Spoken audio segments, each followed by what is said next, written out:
Hello, my friends. Eleanor Beaton here. I am the host of the 2% Scaling Strategies for Women Entrepreneurs, and I am so excited about the conversation we are about to bring you today. So, this is for the entrepreneurs and leaders, women entrepreneurs in particular. If building an engaged community and building an engaged community on Facebook is a significant part of your business strategy moving forward over the next 3 to 24 months, you need to pay attention to the conversation I am about to have when we thought about who is a real expert, who is doing this, who is creating enormous results, building a powerful community that is making a meaningful difference in the lives of tens of thousands of women around the world. Shirley Weir came to mind. Shirley Weir is here with me. She is the founder of Menopause Chicks and an advocate for women's mental health and women's wellness. So just a little bit about Menopause Chicks before we dive in. This is a community of 22,000 women. And for those of you sort of community building marketing geeks, check this out. This is a group that has an 80 to 85% active rate. So this is a woman who understands how to build an active, engaged community that is meaningful, that is a must-have, that solves a major pain point and really builds relationships among its members. Shirley Weir, welcome to the 2%. It's so amazing to see you. Thank you, Eleanor. This is awesome. So I met Shirley, I think it might have been in 2016, and we were at a conference in Vancouver. I believe it was put on by Grow Your Biz. It was an amazing event. And I just remember she and I like sitting on a couch and just chatting, right, forever. So it's so nice to be reconnected. I would love to kind of get started. Let's talk about Menopause Chicks. Tell us what this community is. And then I'm going to dive into kind of your story around it. But what is Menopause Chicks? Let us know. Sure. So Menopause Chicks is an online community. I believe that a menopause chick is someone who's smart, savvy, and likes to be proactive with her health. And we provide quality information, which is really important in this space. Yes. Quality health information for women. We also bridge the gap for women to access a health professional or a health team that can support them on their journey. And then because it's a community, we connect women with each other. So you can find, like-minded people that are navigating the same journey as you. Well, we're going to talk all about navigating that journey, especially as a woman in business in a moment. But before we get there, let's dive into your story. So what prompted you to start Menopause Chicks? Yeah, it's a great question. I never imagined growing up to be a menopause chick. Those are always the best endings, though, or the best middles, I should say, when you're like, I never thought in a million years I would be doing this. Yeah, exactly. So I have a 30+ year career in marketing and communications. I worked in corporate. Then I became a marketing and communications consultant in 1999. So self-employed for a number of years. Around age 39, I'm 53, by the way. And I reached menopause when I was 49. So you reach menopause when you've gone 12 consecutive months without a period. Oh, yeah. Good information. Yeah, so it's one day. It's like a birthday or an anniversary or an opportunity to celebrate. Yeah. Which is the paradigm shift.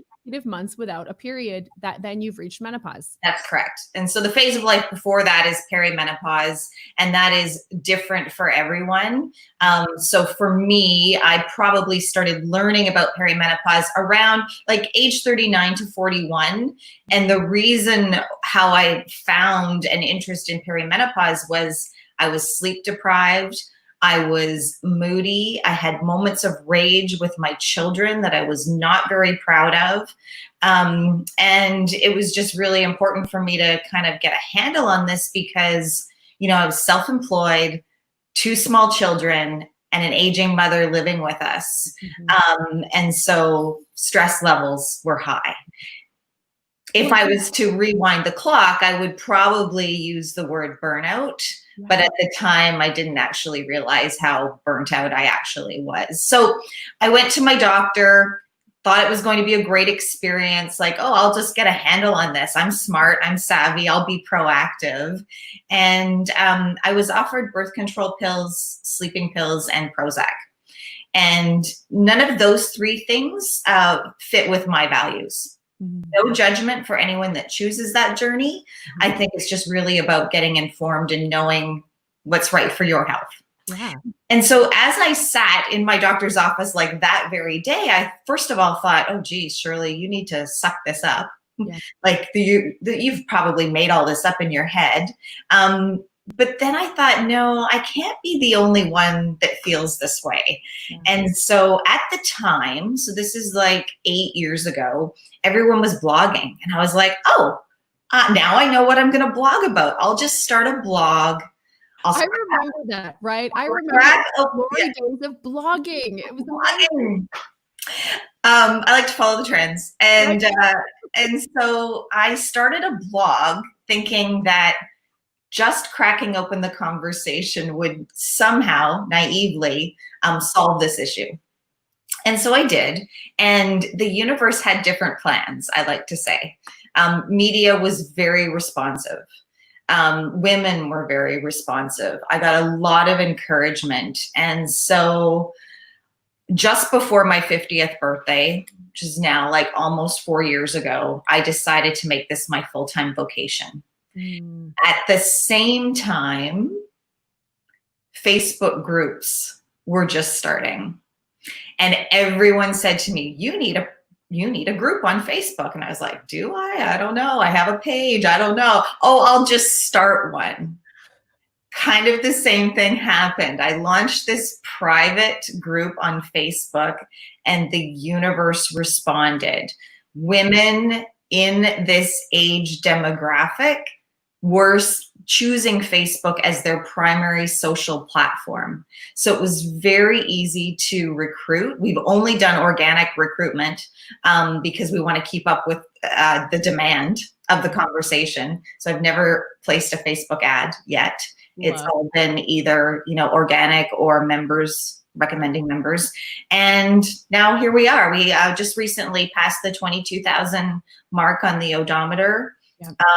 We know women have a lot of questions about their health, and it's become the primary place where I spend a lot of time in terms of cultivating that conversation and the benefits of leading a community. Yeah. There's so much to unpack in what you've just talked about. But before we get there, and for listeners, if you're listening, we're going to share how to find Shirley's group on Facebook right now, because if people are like me, they're like listening and they're like, let me get this group right away before I lose track. How do we go? Facebook.com/what? Groups/Menopause Chicks. Awesome. Can you guys, wherever you're watching this, on LinkedIn, in one of our Facebook groups, on YouTube Live, please go ahead and put that in the comments. Facebook.com/groups/Menopause Chicks. Thank you. So go check it out, request access. So I love that. So let's first talk about, I want to dive into the business strategy part of it. And then I want to dive into sort of the health side of the story and sort of taking care of ourselves and recognizing the difference between stress levels, advice that we're getting, and our values about, no, this is going on. And I'm going to address this myself. I'm going to take this very seriously myself and deal with it. So let's start with, and I want to make this point here, in the work that we do, I am a huge advocate of focus and constraint as a way to truly be heard, as a way to grow your business or your mission, or your community without overwhelm and efficiently. And I want to really take a moment to focus here, so on what Shirley has told us. 22,000 members, 85% active rate. That means 85% of those 22,000, I'm not sure what that number would be, are active in the group. She has not grown this through advertising. It has been totally organic. So what that tells us is a few things. She totally knows her community. It's very niched and specific. So people are very clear on why this group, and they are there because it's so niche and specific. They are there to participate in the very conversation that's happening inside that group. I totally love this. Let's dive in a little bit to, when you look at the success, the conversation, the engagement that's happening in this group, Shirley, I know you started it just organically, and I love that. When you look back, what are some of the sort of top things that you have done to make the group successful and engaged? Tenacity.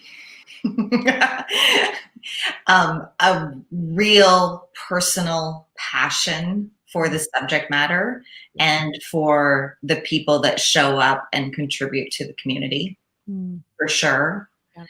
And when I compare, so first of all, I don't know that I brought any genius level expertise to this, other than I chose an area that was very uncrowded. Yeah. Menopause space, women's health even, is a very uncrowded space when you look at the lack of research, the lack of resources. So if there was any genius to be had, it was that. I could have gone into wedding planning or something, and it would just be like so overcrowded. This is not overcrowded.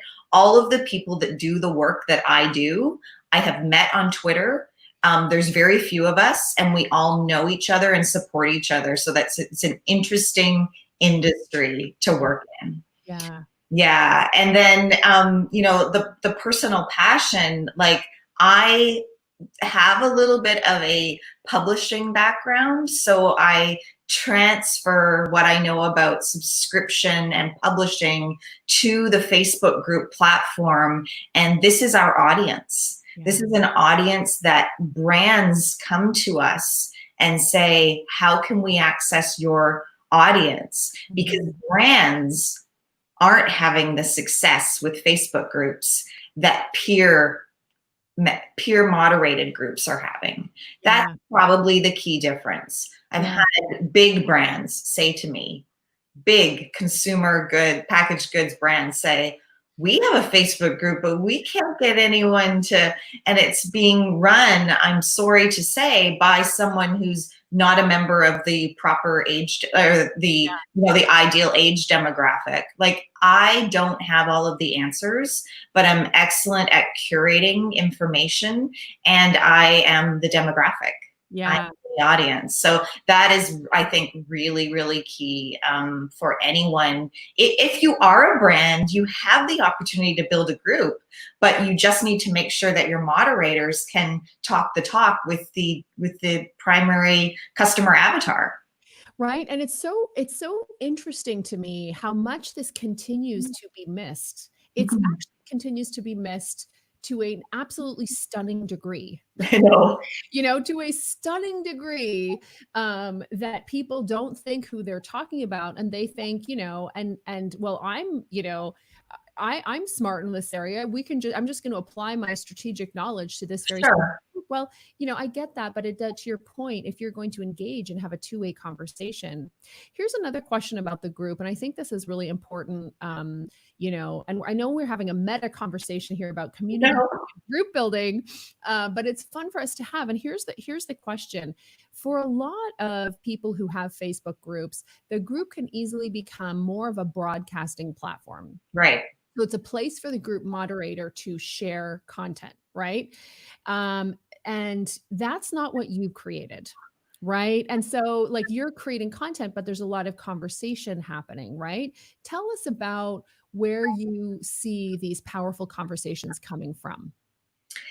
Well, I'm somewhat guilty of at certain times, our group is a broadcasting platform. Yeah. And one of the reasons why I am very strict about the types of conversations that happen there is because this subject is riddled with myths and misconceptions.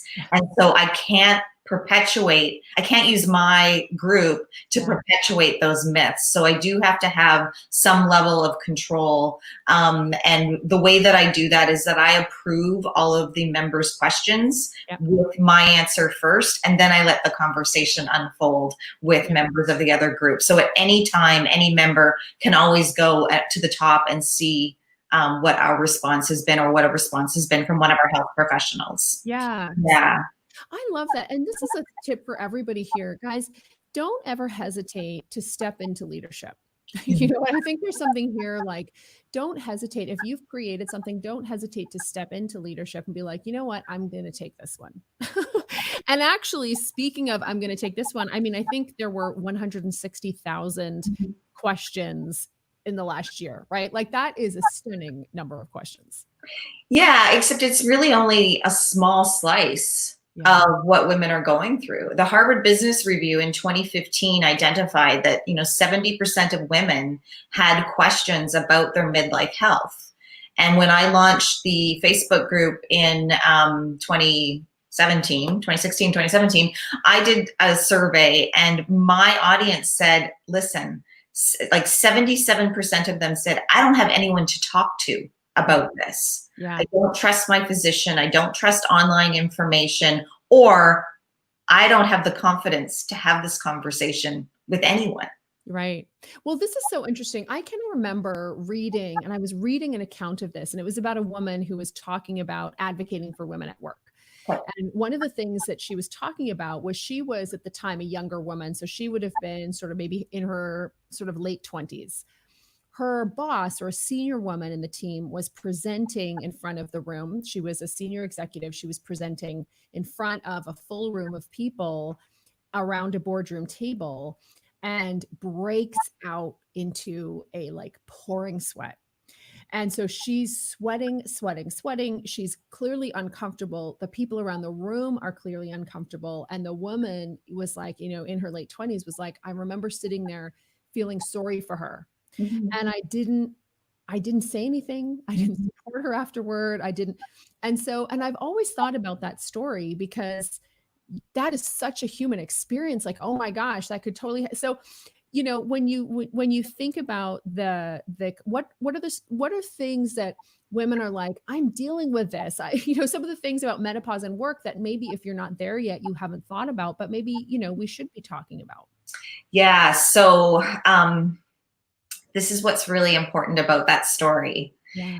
There's a misconception that the first sign of perimenopause or menopause is hot flashes. The reality is most women who experience hot flashes only experience them in that final year of perimenopause. So that final year where you're counting off the 12 months until you reach almost menopause. At the finish line. Right. However, perimenopause can begin 5 to 15 years before that.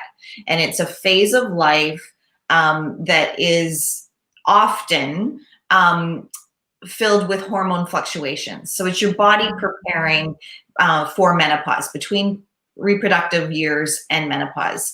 And it's those hormone fluctuations that will cause women sometimes to experience heavy bleeding, irregular bleeding, sleep disruption, mood changes, anxiety or depression for the first time in their life, and PMS for the first time in their life. So that's a little snippet of women who are still having a regular period. Mm-hmm. So then if without education, they think, oh my goodness, something's wrong with me. Yeah. I need to suck it up. I still have a period, so it can't be menopause. That is exasperated by the fact that you might have a health professional who tells you the same thing. Oh, you still have your period, so it's not menopause. Right. And we have lack of really good, accessible professional support for women, whether they're at work for that, in terms of being supported in a very compassionate, flexible work environment, or if they're, a woman is taking self-motivated to go and be proactive with her health team, she's not always getting the right support either. Yeah. And that's disappointing. It's really disappointing because midlife women are holding up our world. I was just about to say that. With businesses, families, communities, they're the volunteers, they're the blah. And if we could figure out how to support their health through these, 15, 20 years, imagine what we could do, right? Well, and there's something else that comes up as we talk about this, and it's also the idea there is a certain stigma. Let's be honest, guys. There's a Yeah. certain social stigma about women aging. Yes. That men aging do not experience the same thing. And so I wonder, so we were talking earlier off the top about in the UK, they want to introduce menopause policies. And I want to get into that with you in a moment here. But it's this idea that in some ways, we're in a catch-22 where we're experiencing the things, we need to be having the conversations, but we understand at the same time that there's a stigma about moving out of our reproductive years because of how as a society we've been conditioned to value women. Lots to say on that, but it's interesting. I think this is where this group and the conversation that we're having here, and I know people are watching this and hearing this and being like, I needed to hear this today. Like I really needed to hear this conversation today. We got you. Yeah, right. Do you see that too? Like some of this, the challenge around maybe accepting or facing where we are in life because of ongoing stigma about women that we experience about getting older. Yeah, I hope you're okay with me saying this. I'm sure I will be.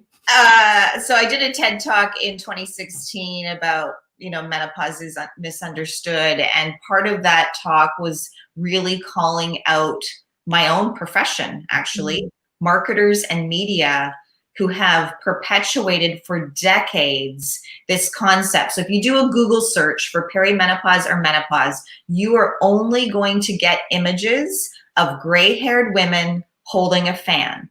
That's all you're going to see. The next level of images are going to be women sitting on the side of the bed with a man in the background, and the caption essentially says, she doesn't want to have sex with me anymore.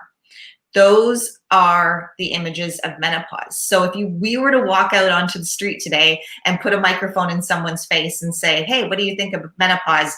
Whether they say the words or whether the thought bubble goes above their head, you are going to get hot, old, tired, bitchy, and fat. That's the brand of menopause. So we're working very hard to rebrand it. I threw a party when I reached menopause, just so that I could just try to shift the paradigm. And it's not that I don't see women challenged.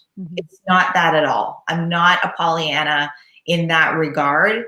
Women are challenged by some of the hormone changes, but I do believe in women. I believe that we're smart and that we're able to figure out those challenges if we're given the opportunity to access quality education and information and a health team to support us. Yeah. And when we figure out those challenges, or we're proactive in preventing those challenges, then we can get on with celebrating the second half of our life.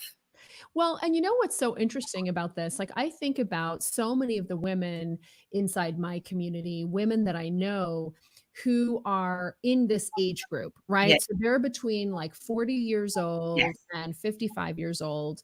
And what's so fascinating is like moving into the height of their power. And you can talk to any of them and none of them would go back to their 20s and 30s. No.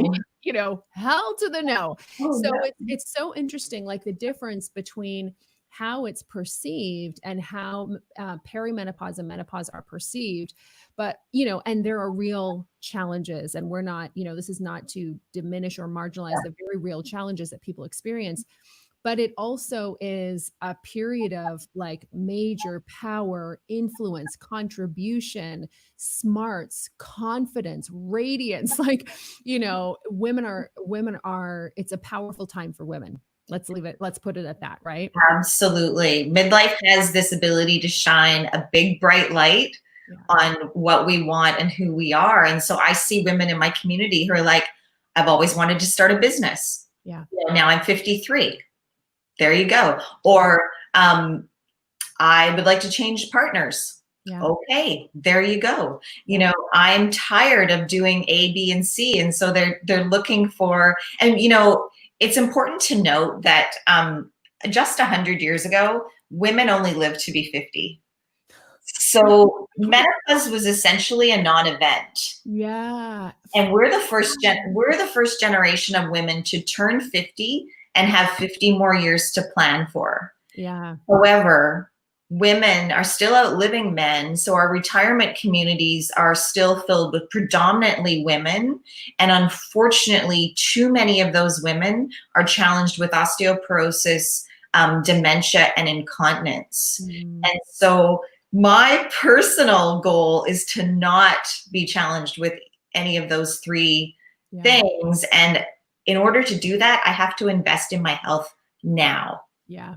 I love that. I love that. So true.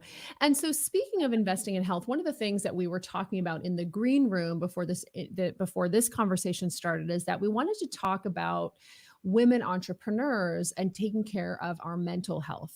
You know, you're an entrepreneur, I'm an entrepreneur. There's a lot of entrepreneurs watching us right now.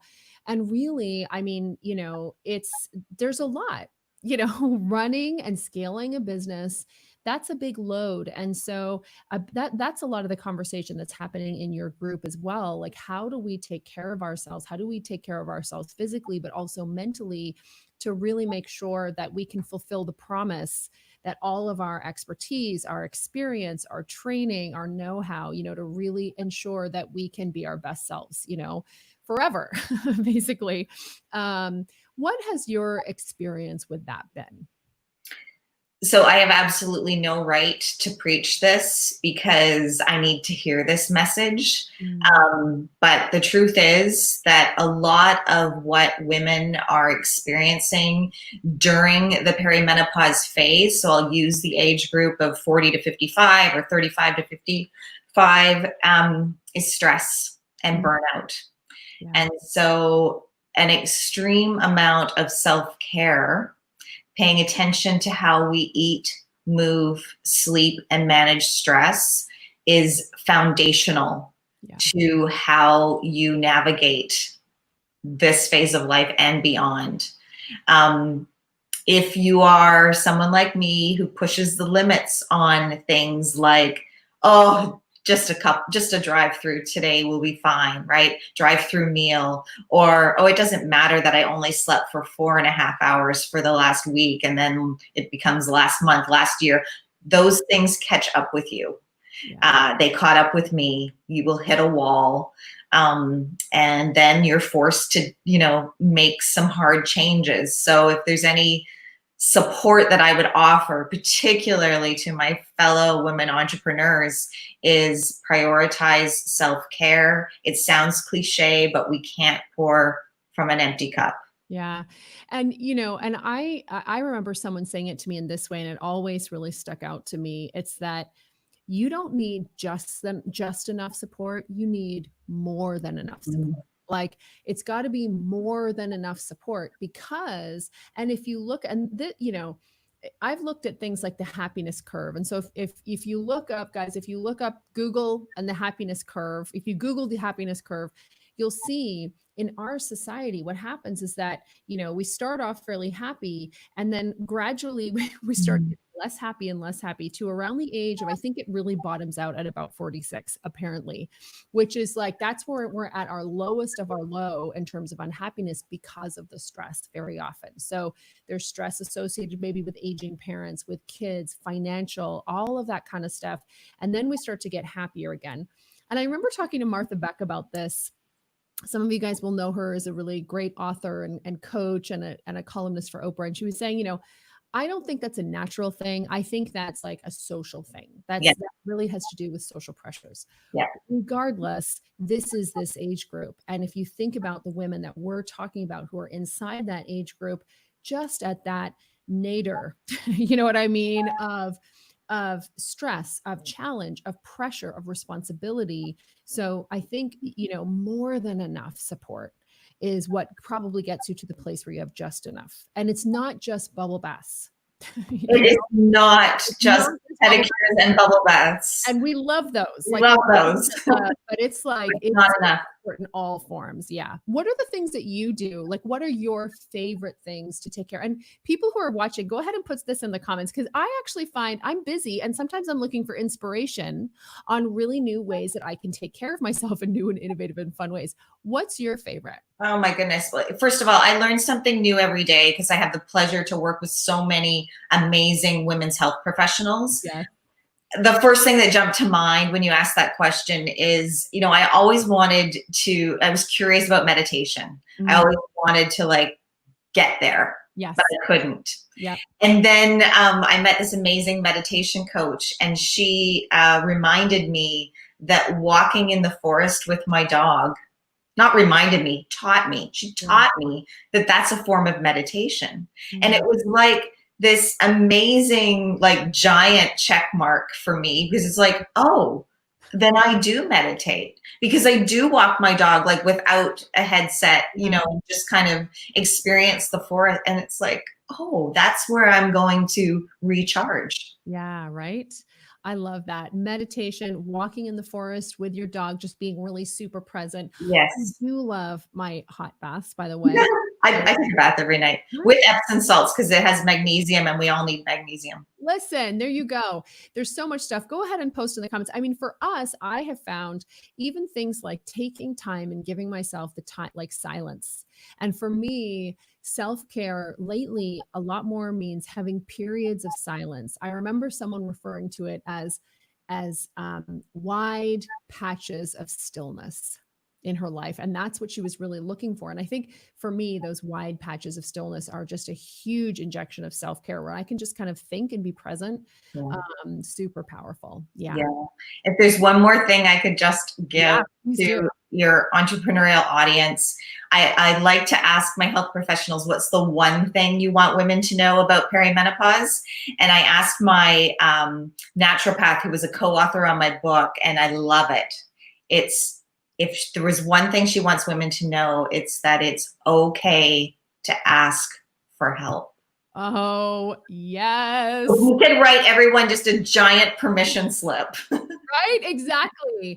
And this is huge. We try to do things on our own. I try to do things on my own. I wrote this is so I spent this morning writing this whole long, extensive blog post on help. You know what I mean? Really? And I'm getting help. Yes, because it's coming out on Saturday. Oh, cool. Yeah, like it's a huge issue. I see so many women entrepreneurs who are under-investing in help, right? Under-investing in getting the help, right? You need to read it, Shirley. I will.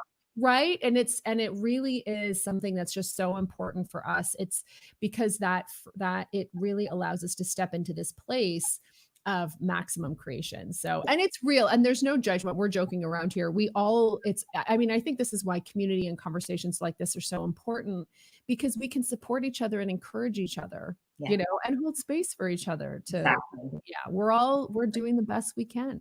Yeah. Exactly. It has been such a pleasure connecting with you. So let's tell them about your book. So tell them about the group. Let's tell them about your book and where they can go get it. Sure. It's called Mokita, How to Navigate Perimenopause with Confidence and Ease. The word Mokita means the truth we all know but choose not to speak about. So perimenopause is just one of those topics, money, religion, sex. There's a whole bunch of Mokitas. And it's on Amazon and on Chapters, or you can download it from mymokita.com. And Menopause Chicks is on social media everywhere at Menopause Chicks. Awesome. So connect with Shirley, tell your friends, and truly we need to really share this conversation. A lot of women need to hear it, especially at a time where women really need more than enough support. So at Menopause Chicks, facebook.com/group/Menopause Chicks, and Mokita, which is on Amazon, on Chapters, and in all the places where you can buy amazing books. Shirley, it has been so awesome connecting with you. Thank you for sharing your insight around women's health, around menopause and perimenopause, and also really tactical, strategic greatness around how to build a fabulous and engaged group. We so appreciate it. I appreciate this opportunity. Thank you. And for the work that you do, you inspire me. Awesome. All right, guys. Thanks so much for being here. Please go ahead and post in the comments your biggest takeaway from today's conversation. And today's conversation is sponsored by my upcoming masterclass. It's called clarifyyourniche.com, or for my American friends, clarifyyourniche.com. You can head on over there where we'll be having it's a masterclass. I'm teaching it live and really showing you how to apply constraint in your business and really niche down so that you can grow without overwhelm. All right. Thank you so much, Shirley. We will talk to all of you guys soon. Bye, everybody.